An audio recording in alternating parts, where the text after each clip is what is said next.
Welcome to 7 ஜிக்கு. நம்ம பார்த்தீங்கன்னா எஸ்ஐ அண்ட் பிசிக்காக கிளாஸஸ் பார்த்துட்டு வரோம். அதில் பார்த்தீங்கன்னா கிளாஸ் 3. இந்த கிளாஸ் 3ல் என்ன டாபிக் பார்க்க போகிறோன்னா தேசிய சின்னங்கள். இதுதான் பார்க்க போகிறோம்.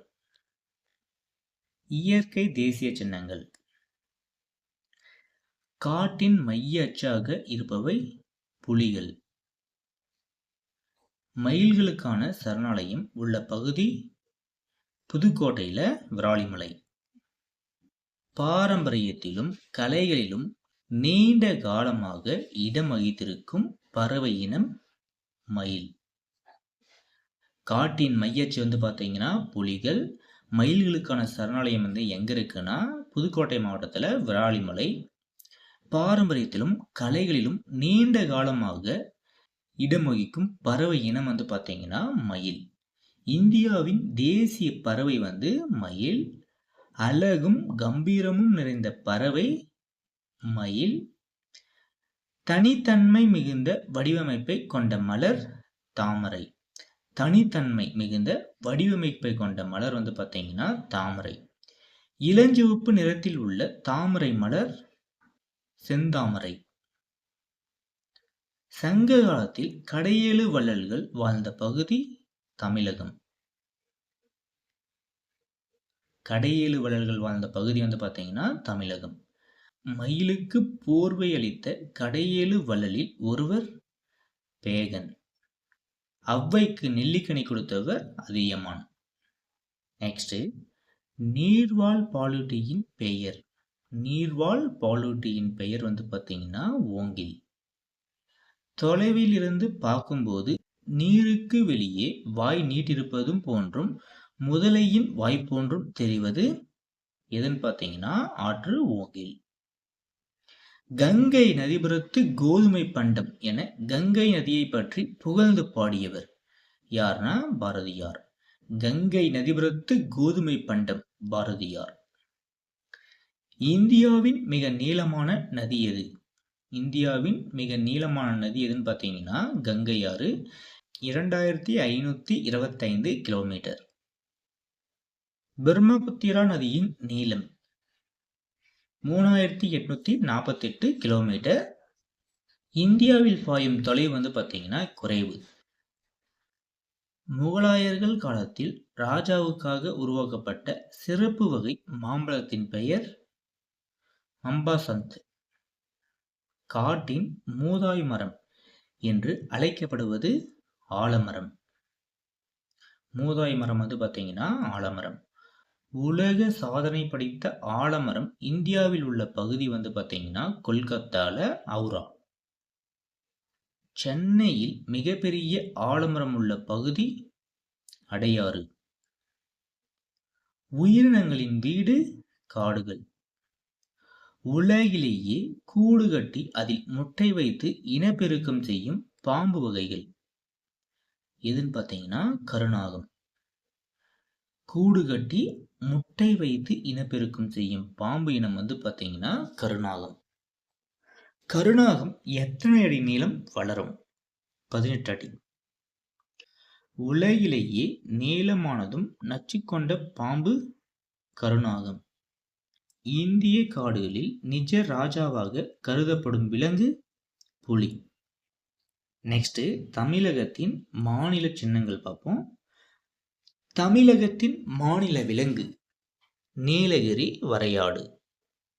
தமிழகத்தின் மாநில பறவை மரகதப்புறா. மாநில மலர் செங்காந்தல் மலர். மாநில மரம் பனைமரம்.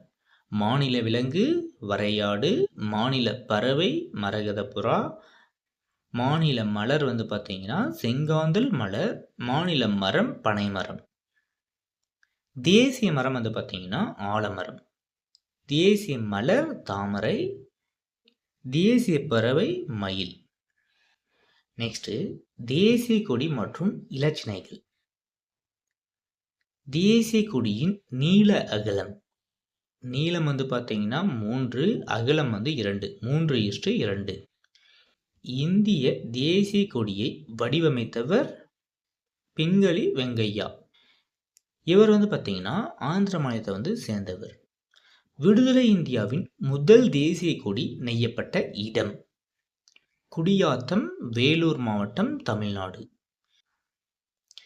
இந்திய தேசிய கொடியை முதலாக இயற்றியவர் பண்டித ஜவஹர்லால் நேரு. இந்திய தேசிய கொடியை முதலில் இயற்றியவர் யாருன்னு பார்த்தீங்கன்னா பண்டித ஜவஹர்லால் நேரு.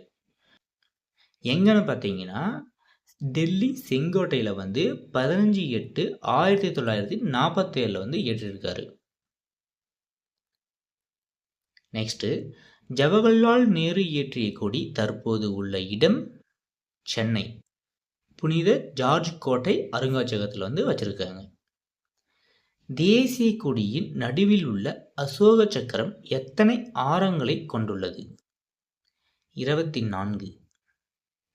திருப்பூர் குமரன் எந்த மாவட்டத்தில் பிறந்தார்? திருப்பூர் குமரன் பார்த்தீங்கன்னா ஈரோடு மாவட்டம் சென்னிமலையில் பிறந்தார். இந்திய அரசு திருப்பூர் குமரன் பெயர் எத்தனை ரூபாய் அஞ்சல் தலை வெளியிட்டுள்ளது? 5 ரூபாய். சாரநாத் அசோக தூணில் உச்சியில் இருக்கும் நான்முக சிங்கம் எந்த அருங்காட்சியகத்தில் பாதுகாக்கப்படுகிறது? சாரநாத். தேசிய இலச்சினை ஏற்றுக்கொள்ளப்பட்ட ஆண்டு. தேசிய இலச்சினை ஏற்றுக்கொள்ளப்பட்ட ஆண்டு பார்த்தீங்கன்னா ஜனவரி 26, 1950.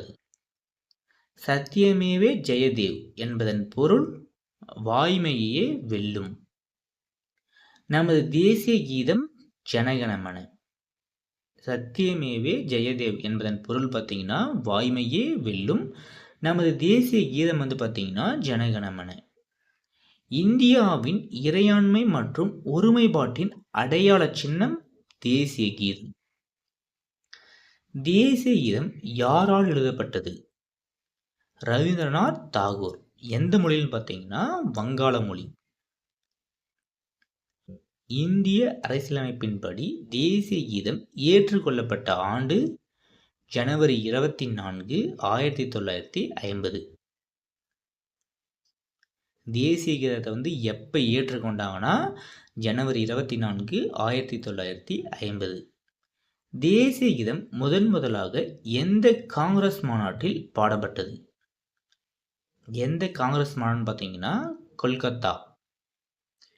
கொல்கத்தாவில் நடந்த மாநாட்டில் டிசம்பர் 27, 1911 பாடியிருக்காங்க. தேசிய கீதம் எத்தனை வினாடிகளில் பாடி முடிக்க வேண்டும்? எத்தனை வினாடிகள்னு பார்த்தீங்கன்னா 52 வினாடிகள். நெக்ஸ்ட், தேசிய பாடல். நமது தேசிய பாடல் வந்தே மாதரம். தேசிய பாடலை எழுதியவர் பங்கிம் சந்திர சட்டர்ஜி. தேசிய கீதத்திற்கு இணையான சிறப்பு பெற்றது தேசிய பாடல் என கூறியவர் ராஜேந்திர பிரசாத். தேசிய பாடல் எந்த நாவலில் இருந்து எடுக்கப்பட்டது?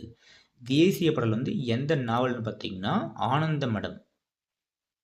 டேஸ் என்பவரால் தேசிய உறுதிமொழி தெலுங்கில் எழுதப்பட்டது. தேசிய உறுதிமொழியை தெலுங்கில் எழுதப்பட்டது யாருன்னு பார்த்தீங்கன்னா வெங்கட சுப்பாராவ். தேசிய நுண்ணுயிரி லாக்டோபேசிலஸ். இந்த லாக்டோபேசிலஸ் பார்த்தீங்கன்னா 2012ஆம் ஆண்டு தேசிய நுண்ணுயிரியாக அறிவிக்கப்பட்டது.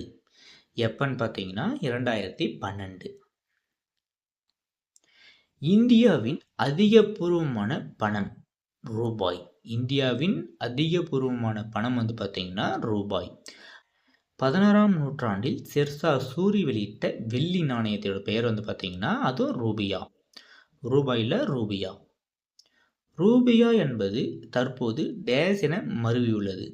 ரூபியா தான் ரூபாய் என மருவியுள்ளது. ரூபாய் சின்னத்தை வடிவமைத்தவர் டி. உதயகுமரன்.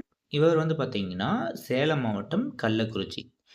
கனிஷ்கர் காலத்தில் எந்த வருடம் சக ஆண்டு முறை தொடங்குகிறது? கிபி 78. இளவேனில் கால சம இரவு பகல் நாள் மார்ச் 22. முதல் தேசிய நாட்காட்டி ஏற்றுக்கொள்ளப்பட்ட ஆண்டு மார்ச் 22, 1957. நெக்ஸ்ட், தேசிய நாட்கள். நம் நாடு விடுதலை அடைந்தபோது வானொலியில் பாடப்பட்ட பாரதியாரின் பாடல் வந்து பார்த்தீங்கன்னா, ஆடுவோமே பள்ளு பாடுவோமே ஆனந்த சுதந்திரம் அடைந்து விட்டோம் என்று. அகில இந்திய வானொலியில் இப்பாடலை பாடியவர் வந்து பார்த்தீங்கன்னா, டி.கே. பட்டம்மாள். இவர் வந்து கர்நாடகா இசை பாடகி. ஆகஸ்ட் 15 இந்திய விடுதலை தினத்தின் போது செங்கோட்டையில் கொடியேற்றுபவர் யார்? யார்ன்னு பார்த்தீங்கன்னா பிரதமர். இந்தியா குடியரசு நாடாக அறிவிக்கப்பட்ட தினம் ஜனவரி 26, 1950. இந்திய அரசியல் சாசனம் நடைமுறைக்கு வந்த தினம் ஜனவரி 26, 1950. இந்தியா வந்து குடியரசு நாடாக அறிவிக்கப்பட்ட தினம் வந்து ஜனவரி 26, 1950. அதே வந்து பார்த்தீங்கன்னா, இந்திய அரசியல் சாசனம் நடைமுறைக்கு வந்த தினமும் வந்து ஜனவரி 26, 1950. இந்திய நாட்டின் முதல் குடிமகன் யாருன்னு பார்த்தீங்கன்னா, குடியரசுத் தலைவர். குடியரசு தினத்தன்று டெல்லி செங்கோட்டையில் கொடியேற்றுபவர் வந்து பார்த்தீங்கன்னா, குடியரசுத் தலைவர். அதே வந்து சுதந்திர நாளில் வந்து ஏற்றுறது யாருன்னு பார்த்தீங்கன்னா, பிரதமர். குடியரசு நாள் ஏற்றுறது வந்து குடியரசுத் தலைவர். இந்திய குடியரசு நாளின் 3வது நாள் எந்த நாளாக கொண்டாடப்படுகிறது? என்ன நாள்னா பாசறைக்கு திரும்புதல், ஜனவரி 29.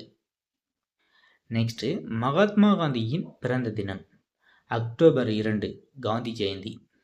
காந்தியின் பிறந்த நாளை சர்வதேச அகிம்சை நாளாக ஐநா அறிவித்த ஆண்டு 2007.